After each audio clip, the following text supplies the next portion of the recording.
So X-ray electron beam, a hole may be created within an atom's inner electron shell in the form of dislodged electron. It means that when incident rays are hit towards the sample, ये यहाँ पर आप देख सकते हैं slide में right side पे, ये इलेक्ट्रॉन जो है वो इलेक्ट्रॉन बीम है. This is the ionised electron by an incident photon.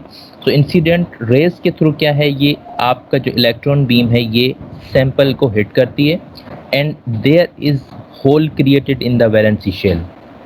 ठीक है, इसको प्रीवियस स्लाइड में भी मैंने आपको बताया किस तरह नेचर में काम करता है. कि थोड़ा सा डीपली आप समझेंगे किस तरह से जो है वो AES काम करता है. ठीक है, and there is a hole created among this valency shell. आपको पता है कि जब इंसिडेंट रेज आएगी तो वो जो है वो इलेक्ट्रॉन एक शेल में से एक्साइट हो जाता है. The hole that was created in the atom cause electron to rearrange and fall from higher energy. और आपको पता है कि हायर एनर्जी से जो सबसे ऊपर एनर्जी का इलेक्ट्रॉन होगा उसी को जो है वो इंसिडेंट रे हिट करेगी. So whenever this electron beam hit to the valency shell electron, there will be an opportunity to create a hole in that position. ठीक है, तो वहाँ पर होल क्रिएट हो जाएगा और वहाँ पर क्या होगा, उस वैलेंसी शेल को फिलअप करने के लिए there will be the rearrangement of the electrons from higher energy levels within the atom to lower energy levels. ठीक है, तो lower energy levels में वो सारे जो एटम रीअरेंज होके फिट होंगे. सो अमोंग और ड्यूरिंग दिस एक्शन, इस एक्शन के थ्रू एटॉमिक रीअरेंजमेंट के थ्रू और हायर एनर्जी लेवल से लोअर एनर्जी लेवल्स तक एक्साइटमेंट के लिए इलेक्ट्रॉन एक्साइटमेंट के दरमियान क्या होता है कि एक वहाँ से एनर्जी जो है वो रिलीज होता है. ठीक है, एक एनर्जी रिलीज होती है. Excess energy from the decay is released as a photon of light और इमिशन. ठीक है, वो लाइट की फॉर्म में या फोटॉन की फॉर्म में जो है वहाँ से इमिशन होती है. So this photon is called as an Auger electron. Okay, so this Auger electron is under the observation of the detectors used in the EDX. तो उन डिटेक्टर्स के थ्रू हम जो आगर इलेक्ट्रॉन इमिटेड हुए हैं यहाँ पर उसकी जब स्टडी करते हैं तो उसको हम क्या कहते हैं, Auger electron spectroscopy. So in the instance when electron is emitted, this is an Auger electron. By determining the energy of Auger electron emitted, the type of atom may be identified. तो जैसे ही वहाँ से जो है वो energy release होती है, electron Agar electron को डिटेक्ट करता है डिटेक्टर, तो उसमें से जो है हम आइडेंटिफाई कर देते हैं, या यूँ समझें कि वो सिस्टम पूरा जो है उसको आइडेंटिफाई कर देता है कि कितने नंबर ऑफ एटम्स वहाँ से रिलीज हो रहे हैं वैलेंसी शेल से, और जो है वो किस तरह के एटम्स हैं वो सारे डिटेक्ट करके आपको बता देता है कि ये कौन सा एटम वहाँ पर है. It mean that which type of element is there and the percent of element is also detected by that agar electron spectroscopy. So energy of agar is detected by E1 energy 1 energy 2 and minus energy 3. तो जितने भी इसके electrons होते हैं वो जो है energies होती हैं इलेक्ट्रॉन्स की, वो सारी सम अप होकर हमारे पास आ जाती हैं और उसमें हम उसके थ्रू जो है वो डिटेक्ट कर सकते हैं. So the electron beam energy into sample characterize Auger electron. तो उस करेक्टराइजेशन के थ्रू हमें पता चल जाता है कि basically what is the composition of that material. Some of the attributes of agar electron spectroscopy are special resolution in finely focused beam. ठीक है, इसकी जो है वो रेजोल्यूशन बहुत अच्छी होती है स्पेक्ट्रोस्कोपी के तरीके, which is equivalent to 1 micrometer, detects elements higher than lithium in the periodic table. ठीक है, अच्छा ये एक चीज़ जहन में रखिएगा, the detection of lithium in material और substance is very difficult using this Auger electron spectroscopy. आप EDX के थ्रू लिथियम को डिटेक्ट नहीं कर सकते, बहुत मुश्किल होता है. ठीक है, तो बहुत फॉर एग्जांपल XRD आप यूज़ कर सकते हैं लिथियम के लिए, वो डिटेक्ट कर सकता है, या उससे भी जो है वो कम लेवल्स की जो एटॉमिक वेट की लेवल्स की जो डिटेक्शन टेक्निक्स हैं उनको थ्रू हम कर सकते हैं. But in agar electron spectroscopy you cannot detect lithium. So therefore here is the state mandate that detects elements higher than lithium. लिथियम के ऊपर जितने भी आपके पास एलिमेंट हैं पीरियोडिक टेबल में, you can detect using the Auger electron spectroscopy. It is the good sensitivity for higher elements. ठीक है, सेंसिटिविटी बहुत अच्छी होती है. It mean that this can detect much lighter elements and much higher weight percent elements. Quantitative comparisons between detected material possible. So the comparison determination is also easy. इसमें comparison आप बहुत easily कर सकते हैं by weight percent, faster throughout than XPS X-ray photo electron spectroscopy से ये जो process है वो थोड़ा सा फास्टर होता है। ठीक है, यहाँ पर आ जाएं, you can see here that this one is the simple working principle. There is electron detector, electron gun, जैसे इलेक्ट्रॉन बीम। आपको पता है कि एससीएम में हम जो है वो टंगस्टन इलेक्ट्रॉन बीम को यूज़ कर सकते हैं। टंगस्टन फिलामेंट होता है जिसमें से एनर्जी रिसोर्सेज निकलती हैं और हम उसको डिटेक्ट करते हैं। इसी तरह से इलेक्ट्रॉन गन सेटअप इसमें जो है आपका अगर इलेक्ट्रॉन स्पेक्ट्रोस्कोपी में होता है। And then there is electron detector, वहाँ पर आपकी डिटेक्शन होती है इलेक्ट्रॉन की, अगर इलेक्ट्रॉन की जो है वो डिटेक्शन होती है। And then there is data acquisition, so this will be this converted into the data. So इस तरह से ये छोटा सा ओवरव्यू है कि अगर इलेक्ट्रॉन स्पेक्ट्रोस्कोपी किस तरह से काम करती है। And for the next one this is the energy dispersive x ray spectroscopy. हम इसको EDS भी कहते हैं, सिंपली एनर्जी डिस्पर्सिव स्पेक्ट्रोस्कोपी, और you can also say the energy dispersive x ray spectroscopy. So from that name you can easily identify this is the identification of the X-rays. So when a sample is bombarded by an electron beam in the SEM, X-rays are emitted based on the sample surface composition. तो यहाँ पर क्या होता है कि जैसे ही electron beam from the source beam is hit towards the sample, there are some X-rays. X-rays क्या होता है कि this is the releasing of energy.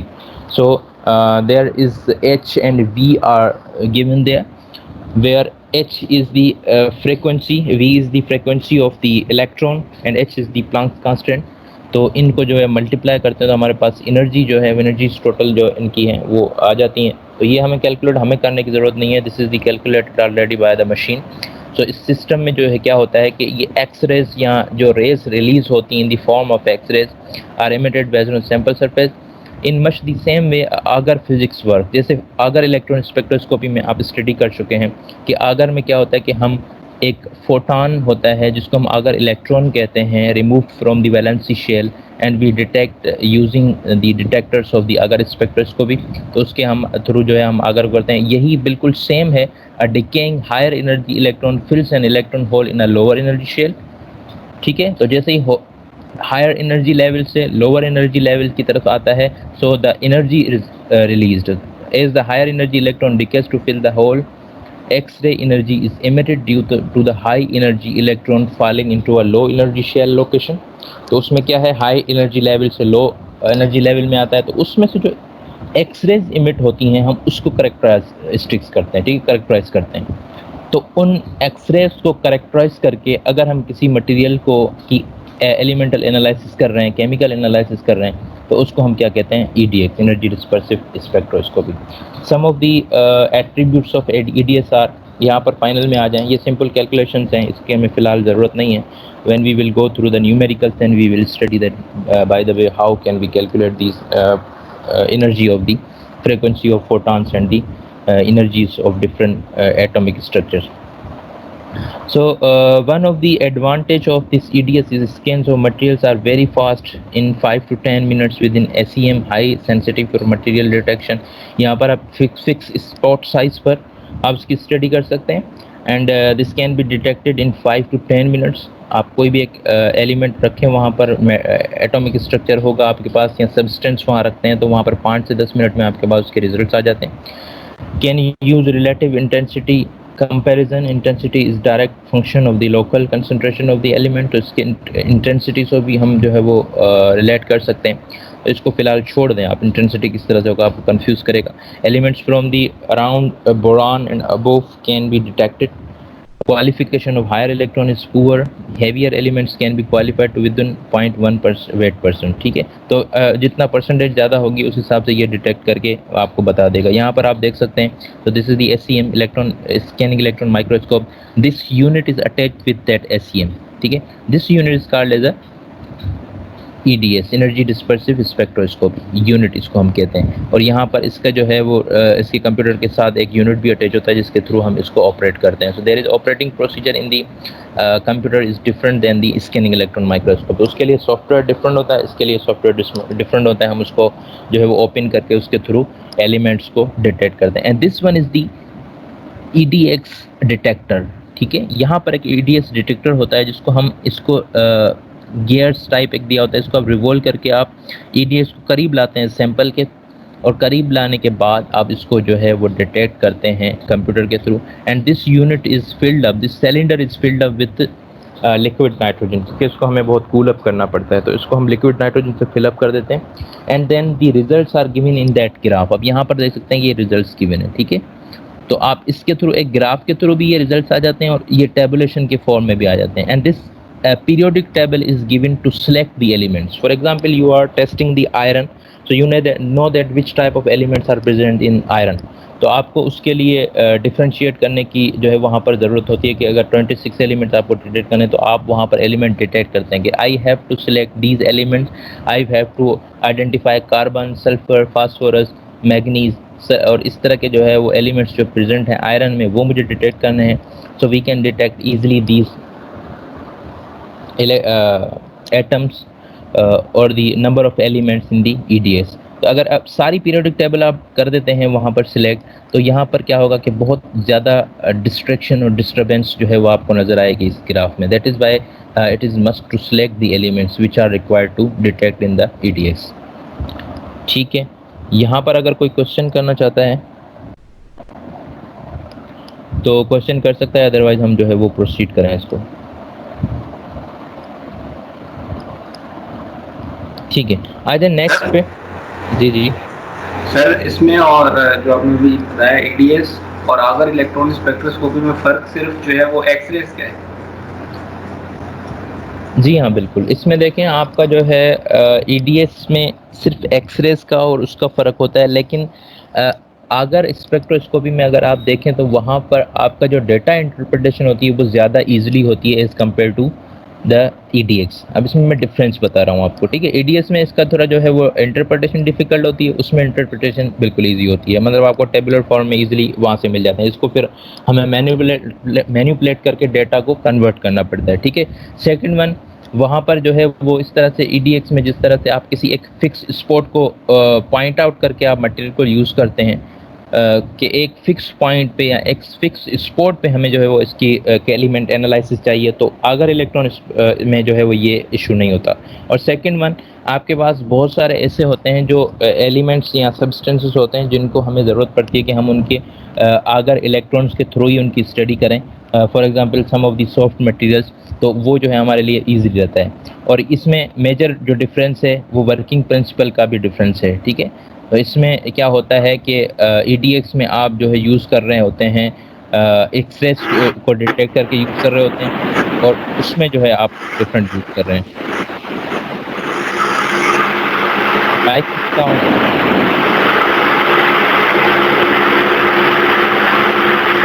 अपने माइक बंद करो, माइक बंद कर दो प्लीज, ठीक है। तो इसके थ्रू जो है वो हम इसको डिटेक्ट करें। एंड अगर इलेक्ट्रॉन स्पेक्ट्रोस्कोपी सिर्फ प्रॉपर स्पेक्ट्रोस्कोपिक एनालिसिस के लिए होता है, ये जहन में रखें, ठीक है। और ये जो होता है EDX में क्या होता है कि माइक्रोस्कोपी प्लस EDX होता है। इसका बेनिफिट ये होता है कि आप माइक्रोस्कोपी में कोई इंटरनल स्ट्रक्चर देख रहे हैं, कहीं पर आपको कोई ऐसी इमेज नज़र आ रही है जहाँ पर एक पॉइंट है, वहाँ पर आपको कुछ डिफरेंट चीज़ नज़र आ रही है, और आप ये देखना चाहते हैं कि स्ट्रक्चर में जो डिफरेंट चीज़ हमें नज़र आ रही है ये क्या है, तो आप उसको जो है वो स्पॉट करके फिक्स करके जैसे EDX करते हैं, तो उसमें एलिमेंट एनालिसिस में बता जाता है कि जितनी ज़्यादा उसमें एलिमेंट परसेंट होगा, for example lithium is higher या titanium is higher, it mean that there are some composition और some impurities of the titaniums are involve in any type of material. या आप कोई और फॉर एग्जांपल आपको कहीं पर इस तरह का स्ट्रक्चर आ रहा है, तो उसका ये बेनिफिट होता है कि आप उसमें कर सकते हैं। लेकिन अगर स्पेक्ट्रोस्कोपी में क्या होता है कि उसमें जस्ट आपके पास एक सैंपल होता है, मटेरियल होता है, आप उसको जो है वो डिटेक्ट करते हैं, वो आपके पास डायरेक्टली आ जाता है। ये मेजर डिफरेंसेस जो हैं वो इसके अगर इलेक्ट्रॉन स्पेक्ट्रोस्कोपी में और EDX में है, ठीक है।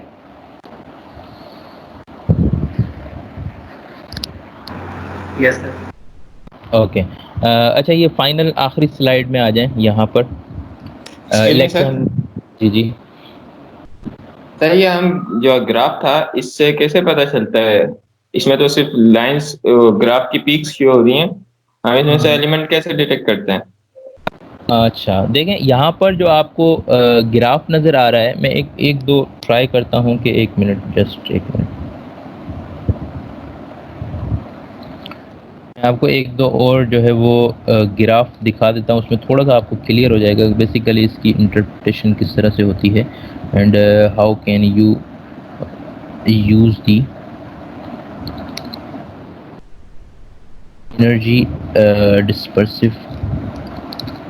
इसमें बिल्कुल इजीली जो है ना आप इसको कर सकते हैं, इसमें कोई ज़्यादा वो ज़रूरत नहीं पड़ती। एक तो डायरेक्टली आ जाता है, दूसरा बहुत हमें जो है ना इनडायरेक्टली भी काम करना पड़ता है इस पे, जिसकी वजह से जिसके बाद हम टेबुलेशन फॉर्म में जो है उसको एक्सट्रैक्ट कर सकते हैं आराम से डेटा को।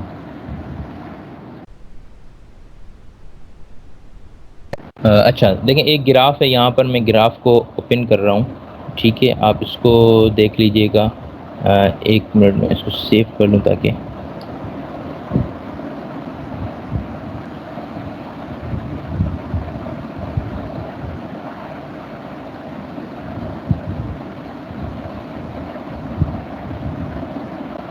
इससे आपको थोड़ा सा आइडिया हो जाएगा कि बेसिकली कुछ इक्विपमेंट में हमारे पास क्या होता है कि इसके जो है वो ऑप्शंस अवेलेबल होते हैं, जिसमें हम उसके अगर सेटिंग कर दें तो ग्राफ में डायरेक्टली जो है वो हमें दे देता है कि ये क्या चीज़ होगी और किस तरह से होगा। ठीक है, यहाँ पर आ जाएं, मैं स्लाइड को ऑफ कर रहा हूँ, देन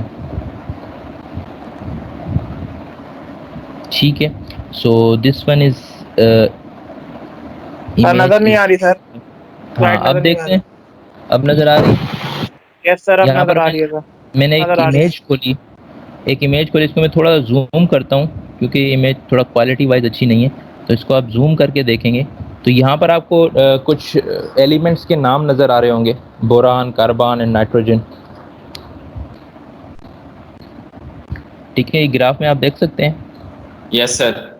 ठीक है, तो ये इसका जो है बेनिफिट ये होता है कि हमें एक तो पता चल जाता है कि यहाँ से एक्स एक्सिस में एक वैल्यू दी होती है एंड देन वाई एक्सिस पे। ठीक है, तो वाई एक्सिस में आपकी ये एक्स एक्सिस में जो आप दे रही है ये परसेंटेज है, वेट परसेंटेज आ रहा है आपके पास। ठीक है, and this one is the elements number. तो जो आपके पास पीक्स बन रही होती हैं इस तरह के ग्राफ्स में या चार्ट्स में, उसके पीक्स के ऊपर जो है वो आइडेंटिफाई करता है कि इसके ऊपर कॉपर है, यहाँ पर नाइट्रोजन नज़र आ रही है, यहाँ ऑक्सीजन नज़र आ रही है। तो हमारे पास जो सेटअप एससीएम में और ईडीएक्स में सिस्टम अवेलेबल है उसमें भी यही है बिल्कुल। आप जैसे ही उसको करेंगे तो ये डायरेक्टली आपको जो है वो कैलकुलेशन दे देगा। फिर हम यहाँ पर क्या होता है कि ग्राफ पे राइट क्लिक करके डेटा एक्सट्रैक्ट कर लेते हैं, तो ग्राफ भी आ जाता है, प्लस में सारा जो है वो एक्सेल फॉर्मेट में या सीएसवी डेटा में इसकी परसेंटेजेस भी आ जाती हैं कि बोरान कितने परसेंट होगा, कार्बन कितने परसेंट होगा, एंड तो इस तरह से सिंपल हम ग्राफ को स्टडी करते हैं। समझ गए यहाँ पे?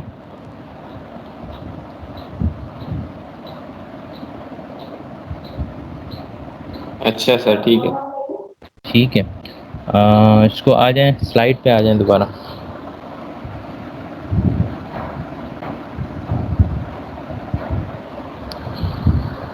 अच्छा, तो ये जो है वो हम इसको इस तरह से इसकी स्टडी करते हैं। ठीक है, फर्दर अगर कोई क्वेश्चन है तो पूछ लें, मैं आपकी अटेंडेंस डाउनलोड कर लूँ। यहाँ पर 27 स्टूडेंट्स जो है वो प्रेजेंट है। ठीक है, तो आपकी जो है वो अटेंडेंस यहाँ पे डाउनलोड कर लूँ, प्लस अगर किसी को कोई क्वेश्चन है तो पूछ सकता है, अदरवाइज हम जो है वो क्लास को एंड करेंगे।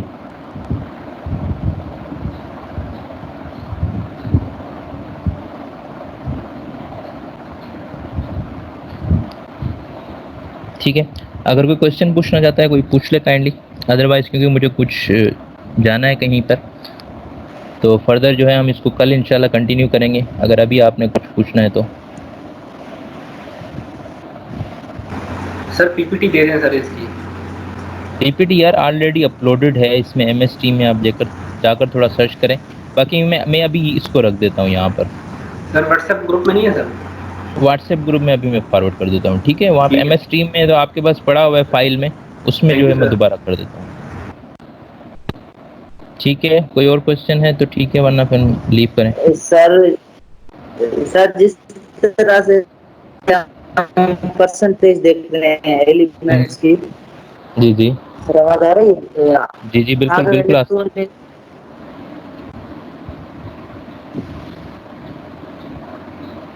जी पूछें आसिफ, आवाज़ आ रही है आपकी?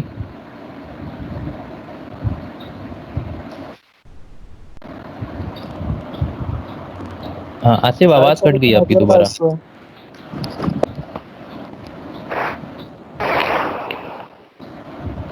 जी आसिफ। सर नेटवर्क इशू है थोड़ा। Sir network energy dispersive x ray spectroscopy और अगर इलेक्ट्रॉन स्पेक्ट्रोस्कोपी, दोनों में हम एलिमेंट्स की सर परसेंटेज हमें मतलब पता चलती है और स्ट्रक्चर पता चलता है। इसके अलावा हमें और सर क्या मालूम होता है इन दोनों में? देखिए इसमें जो है ना मेजर यही है, आप इसमें आपको सिर्फ वेट परसेंट ही मिलता है, एलिमेंट का एनालिसिस मिलता है कि कितना परसेंटेज एलिमेंट का किसी सब्सटेंस में मौजूद है। स्पेक्ट्रोस्कोपी का यही मतलब है, ठीक है।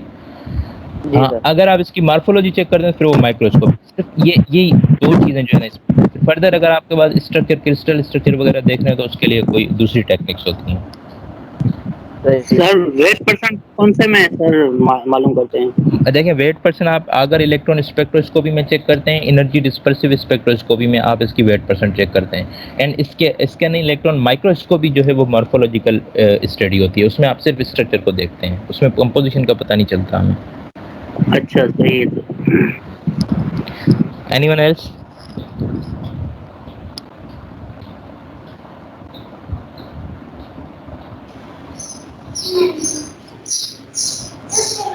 जी कोई क्वेश्चन करना है तो कर लें, otherwise I am leaving the class. Okay ठीक है। अटेंडेंस अटेंडेंस में डाउनलोड कर लिया आपने? ओके सर, ठीक है। Thank you. इंशाल्लाह कल जो है वो इसको प्रॉपर तरीके से हम कंटिन्यू करेंगे, ठीक है।